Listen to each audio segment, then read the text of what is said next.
This is another episode of The Next Fix. We've got Kevin. We go way back to when he had cut my hair circa 2 months ago. And so he had shared with me that he was in recovery, doing well. He had quit using drugs. And so I said, hey man, come on The Next Fix to tell everybody what that looked like. And so I will say this, what I know about Kevin. He's full of energy and his brain is always working at 1,000,000 miles a minute, right? So he loves to talk about his ideas. And so what we're going to do today is we're going to talk about his past, which I don't truly know. And I've encouraged him to share. And so, Kevin, I really appreciate your time, brother. I appreciate you making the decision to share. Come on The Next Fix to tell everybody. What I always want to know is, like, when did this shit hit the fan for you, man? When you were using, what did that look like? I mean, which time? The shit first started to hit the fan when I was very young. I was probably 13. I tried, I think it was weed for the first time. That was decent for a few weeks. But my problem was, like, when I find something I like, I like it a lot. So I don't have a great sense of moderation. So, I went from, like, smoking weed a few times a day to, like, all day, every day, like, insanely fast, record time for a 13-year-old. And so it started to consume my life already. So I guess that was the first time the shit hit the fan in a minor way. It wasn't super crazy or extreme yet, but um my family found out and they, got real upset and there was a huge falling out and I ended up pushing back a lot and dropping out of high school and drinking around that time. So that was like when I was 15, I stopped going to school and started my career as a druggie. I was an antique dealer. I kind of grew up around this stuff and I kind of learned. So I, learned how to buy stuff from thrift stores and things. So I was kind of supporting myself and my habits through that. And then I got a cosmetology degree in my early 20s. And during hair school, that was a really heavy time of using for me. I had, I was diagnosed with depression, so they put me on uppers because when I was on the antidepressants, I was kind of like down. So they were like, well, you need a stimulant. And the stimulants gave me anxiety. So they were like, well, you need a benzo. So I got my, big three there. And Right. The cocktail, like it's the classic cocktail of, like, oh, well, you're a little too high, so we'll just give you this to, like, mellow you out. But now you're not quite right, so we're going to give you this other thing, and that's going to make you just perfect. that's right. Now you mentioned your career, right? Your career as an addict, a drug addict. Would you say career, right? And now you've shared a little bit about this. What you're dealing, the drugs that you're using, that's also a classic model. Like, I'll be able to use for free because I'll sell it, right? I mean, what did that look like for you? So well, I really liked my medications that I was using, but I liked them too much, so I needed to use more. So I started buying other people's Adderall and stuff, but I didn't have a lot of money for that, so I needed to start funding myself. So I would order, like, just pure amphetamine sulfate paste and sell it to, like, college students and stuff. And that was a good fundraising tactic for a while. What you say? Hold on a second, Kevin. What did you say? You'd buy? What was it, like a methamphetamine It paste? was And just then you were it like, was a racemic mixture, so it had more levo than Adderall did. Adderall has more dextroamphetamine, so it was just, stuff you got from China. It was dirty. It was not something that, you wanted to do. But when I was in hair school, I got really into the drug scene, and I was just, I had it in vials, and I was just in the bathroom snorting it to keep myself going because I was up for 3 days usually. and that's why you were in hair school. I've known a lot of hairstylists that they party, man. It's a Yeah. circle of people. Yeah, they get down. And so you seem like a person who was, like, not just selling your everyday, quarter bags of funk. Like, I feel like you were, like, doing some deeper level research Well, no, in these were all of this, college kids right? and stuff, and that was just when I was distributing the stuff that I was using for myself. I just would buy in bulk because it was so cheap, and then, make back what I spent and then some. But then, I mean, I got really into mushrooms and growing them, and I enjoyed that aspect. So that was another leg of the career. I started growing them from spores, and then I realized that if you had a really strong batch or whatever, you could take a section of each shroom and then clone a whole grow that was identical to that one. And so you could actually start making, like, kind of branded ones. So I would clone super powerful shrooms, and I had like we would label them, and like we had like art we would put on the bags. Like it was so that was part of the career as well. And I during that time I got really arrogant and egotistical and aggressive with my tactics in handling business. I had some people that I was working with that were kind of working for me, and I sometimes I was just putting people in situations that I didn't want to be in. So Yeah. I mean, I was What would I mean, was it violence or what are we talking about? no, just going into really shady places. I mean, it's just I mean, dealing is bad, but like it was a mess. I was a fucking nightmare. Like I'm not proud of who I was at all. I made some bad choices. They were completely selfish. I just wanted to grow up. I was just Right. fascinated by the Right. science. I just wanted to make the strongest mushrooms I could, and I was constantly expanding the operation, and just it was just entirely about refining the art for me. But I mean, I was overreaching everywhere else because I was obsessed with this one thing. Right. Yeah. And so, well, what you've shared with me, and I agree with you, right? Moderation's like not in the cards. Like it's just not a thing. And you seem like the kind of guy when, as you have pointed out, right? You smoked weed one time. Next thing you know, you're smoking weed all day for days on end. And it seems like that's kind of that's how you operate. That's your normal, like you get something that you're into and it's just all that runs in your brain. Is that kind of how it goes? I'm a natural addict. Yes, I'm a very obsessive person. Right. It can be fuel under the right circumstances for some truly wonderful projects, but it can also be fuel for self-destruction and spiraling. So you're dealing drugs, you're using drugs, you're hyper creative on how you attain them, import export operations, and you've got like other people involved in this kind of a thing. Well, what did rock bottom look like for you, or what was like maybe the turning point for when you made a decision to like do something about this situation? Well, I mean, some of the people that were involved in my life were getting hurt due to some of my actions. When you're living selfishly like that and making huge risks every single day, there's damage that happens. I'm a softy underneath everything. Like I have a big bleeding heart, so I don't have a huge tolerance for that. So I kind of my rock bottom was a few different situations that I don't want to get into great detail on here, but the psychosis when the psychosis really took over and I lost complete touch with reality for probably a good year and a half, full delusions. I was like, I'm surprised I didn't kill anybody. I mean, I one time I kept hearing people on the roof. This was when I was doing meth, like insane amounts, just injecting like my dealer was scared of me, like because of the doses. Like I just I would put myself into these states of delirium where I would just convince myself that reality was different. And I mean, I still struggle with certain aspects. I think when you go into psychosis that deeply, that many times, and then I guess what you'd call a psychonaut too, right? Like I was really interested in the psychedelic exploration, doing the different chemicals, like, the normal ones like acid and shrooms and mescaline and DMT.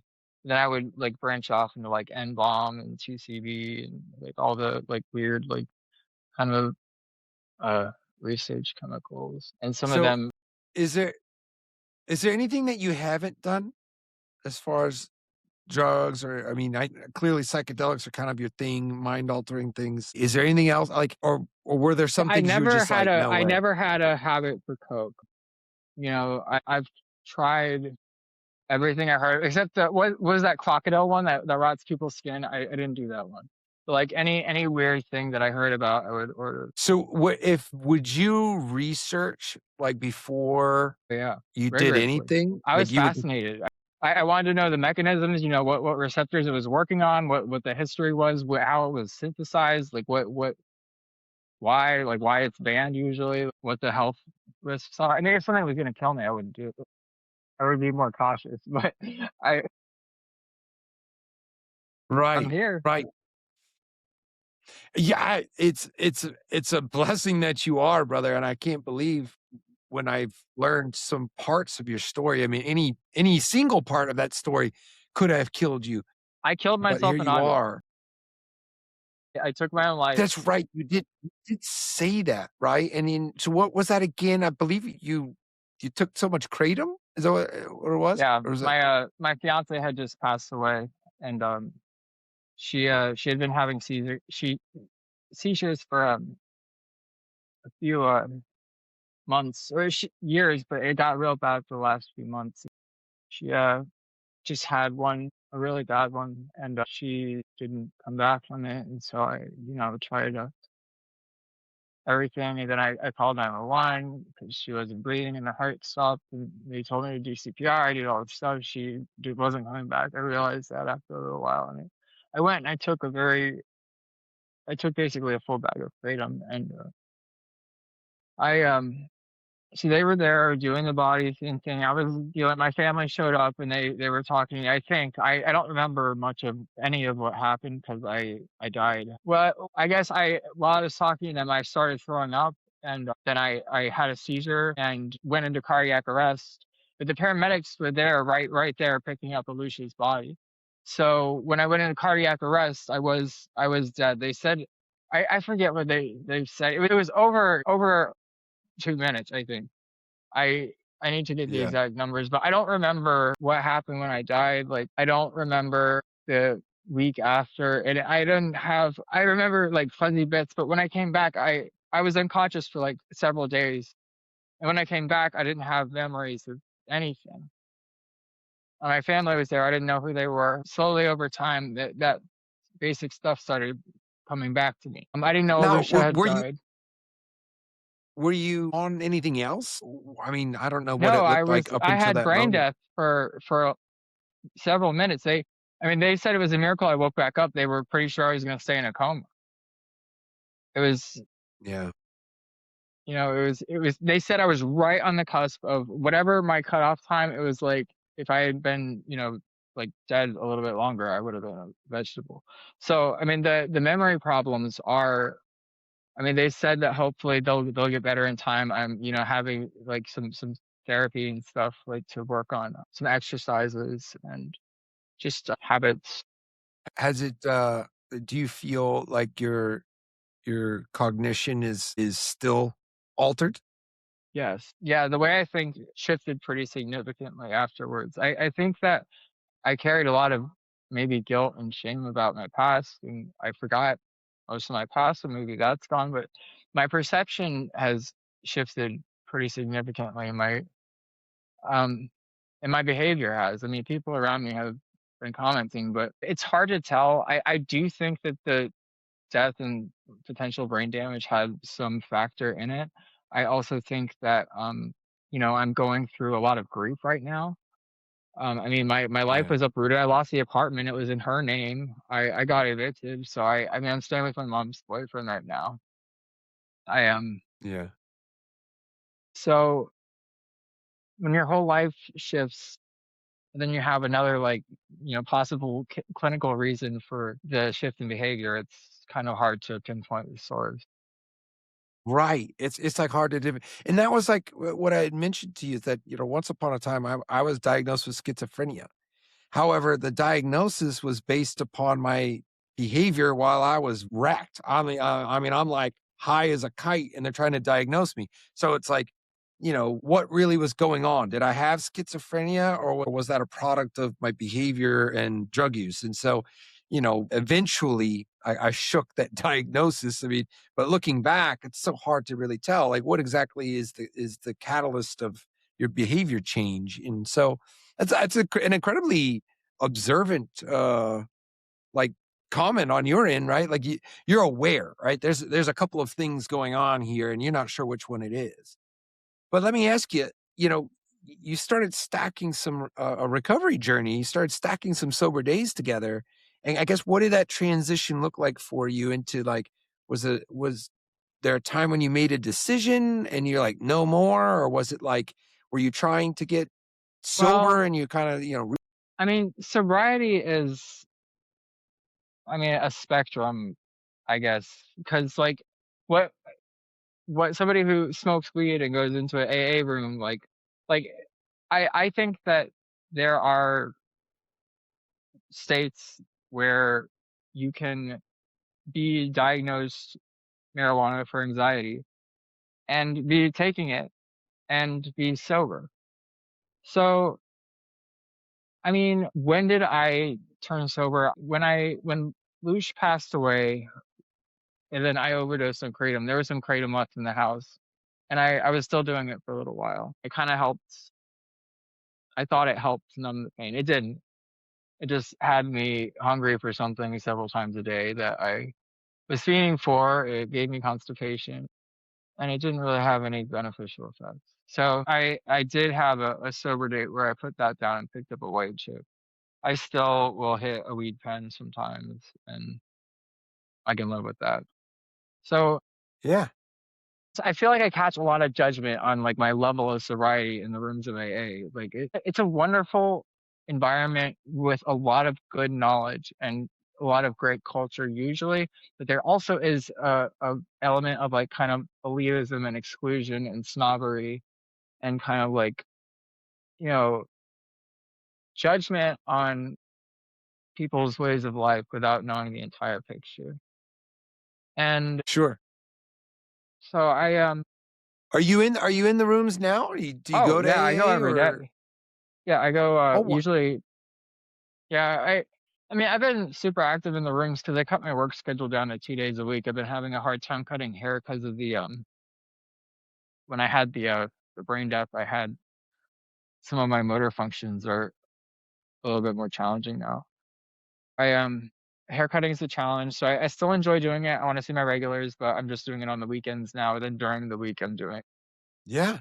Okay, well, you're in the rooms every day, but I hear you on that, like the judgment thing, and sometimes, you know, but I'm really grateful that you're extracting a positive, you know, a positive element, right? And you know, it's playing a part in you maintaining your sobriety. And if you know, when I have these conversations about sobriety, you know, you're right.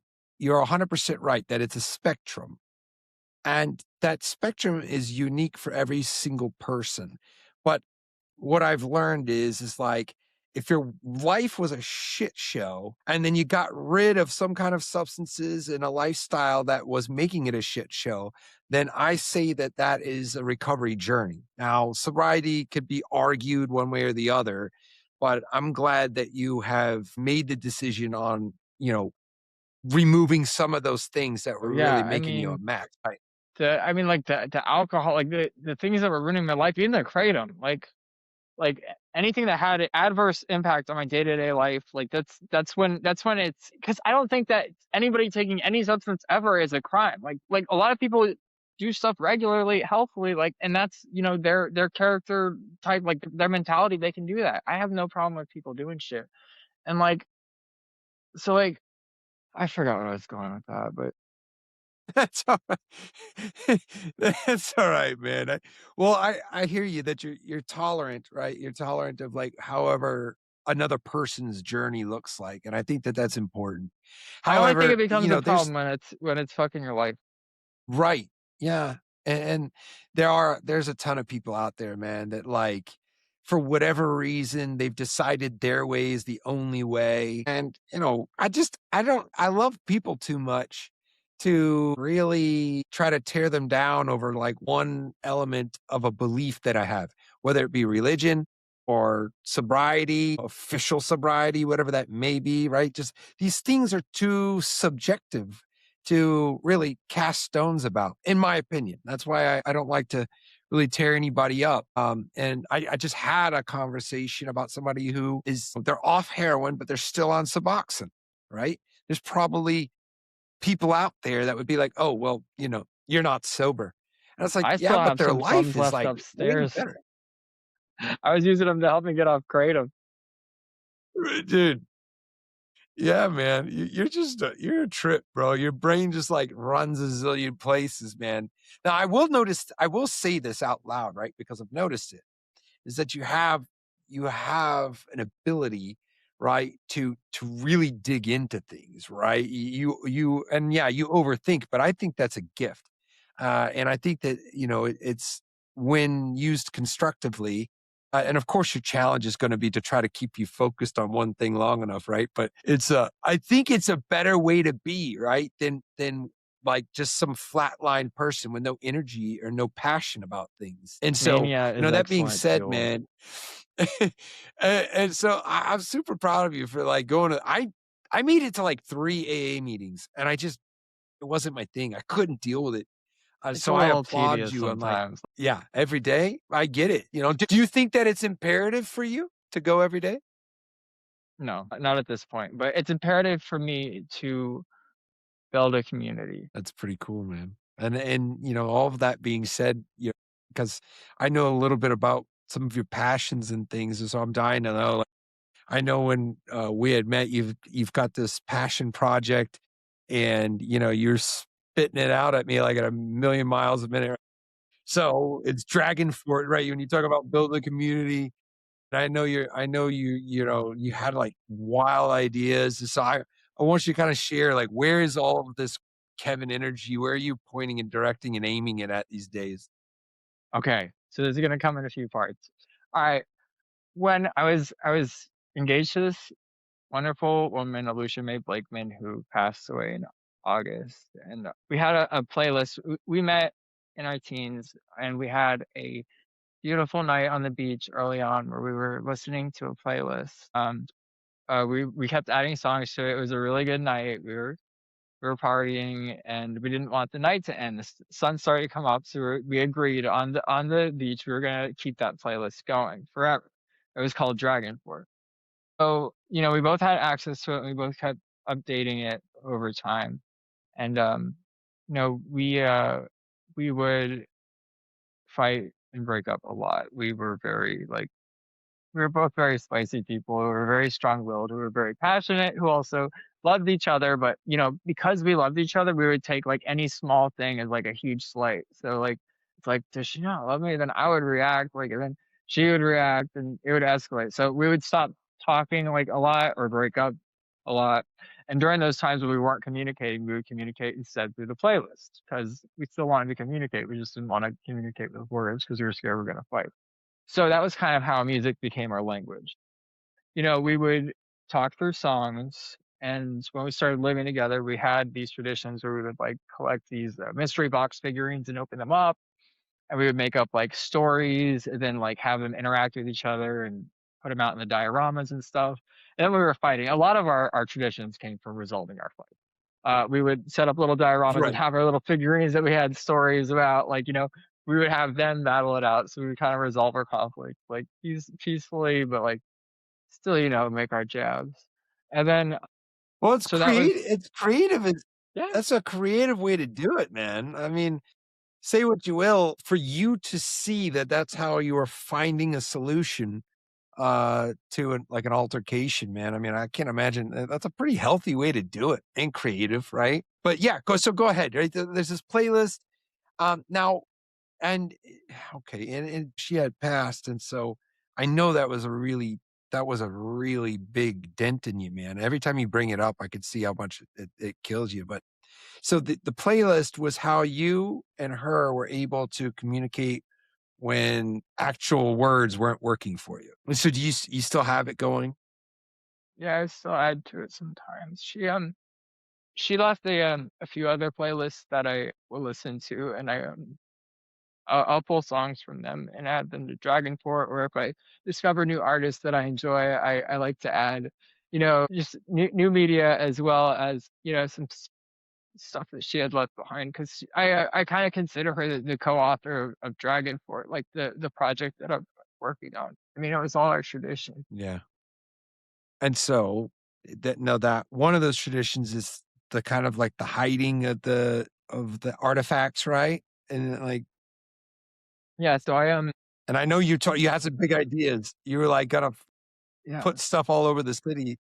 I'm already talking to a few local businesses, but I won't name names yet because they haven't like officially confirmed. I have to get the website running first. But I have a huge collection of antiques, and Lucia and I worked on that too. We would kind of combine our figurines with them in some of our dioramas. So I'm really fascinated with history, and I like to share it. So what I like to do is I'll take some of my antique collection and bring them to a local business. Then I'll have a series of clues that I will leave for people to figure out. And then eventually it will lead you to a prize. And that prize will be at varying locations at varying times. And then there will be certain businesses where you can go, and if you say a code word, you'll get a prize every time you go there. So it's about distributing my collection of antiques throughout the city, hoping that whoever ends up with them look up what they are and learn the history behind them.